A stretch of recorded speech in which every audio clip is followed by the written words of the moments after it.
नमस्कारः, सुप्रभातम्। अद्यतनी वार्ताः।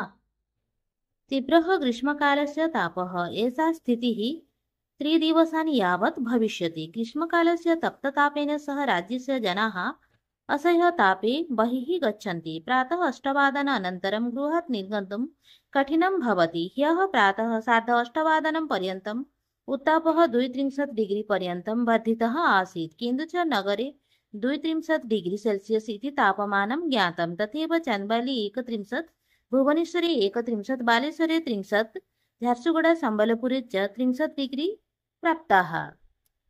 केन्द्रीय माध्यमिक बोर्ड 11-12 कक्षा कृते परीक्षास्वरूपं परिवर्तयति।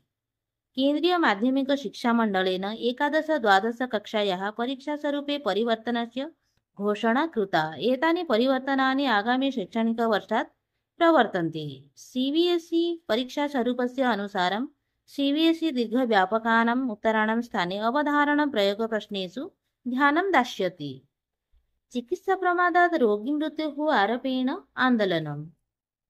निजचिकित्सालये चिकित्साप्रमादात् एकस्य रोगेः मृत्युः अभवत् इति आरोपः कृतः अस्ति। गतरात्रौ चिकित्सालये कोलाहलः अभवत्।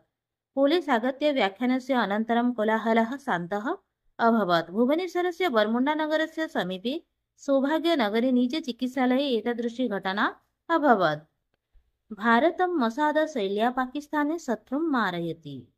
इस्रायेलस्य गुप्तचरसंस्थायाः मोसाद इत्यस्य शैल्यां भारतं पाकिस्ताने स्वशत्रुं नाशयति इति समाचारः प्राप्तः, परन्तु भारतेन द गार्जियन् पत्रिकायां प्रकाशिता एतां वार्ताम् अङ्गीकृतं। भारतस्य गुप्तचरविभागः एतत् कार्यं कुर्वन् अस्ति इति उल्लेखः अस्ति।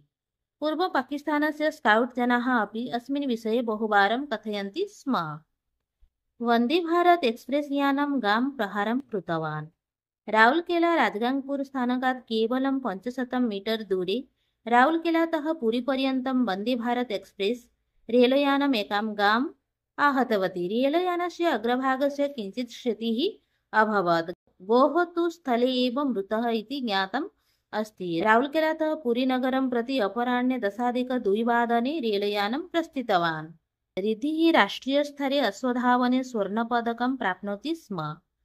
5 वर्षीया बालिका रिद्धिः सामन्तराय राष्ट्रियस्तरस्य ओडिसानगरे प्रसिद्धिम् आनयति स्म। दिल्लीनगरे भारतीय अश्वधावनसङ्घस्य आयोजने दिल्ली अश्वधावन प्रतियोगितायां बालिका रिद्धिः स्वर्णपदकं प्राप्तवती अस्ति। दिल्लीनगरस्य आर्मी पोलो एण्ड राइडिङ्ग्स् क्लब् इत्यत्र आयोजितायां स्पर्धायां कनिष्ठतमः प्रतियोगी इति स्वर्णपदकं प्राप्य सा नूतनम् अभिलेखं स्थापितवती।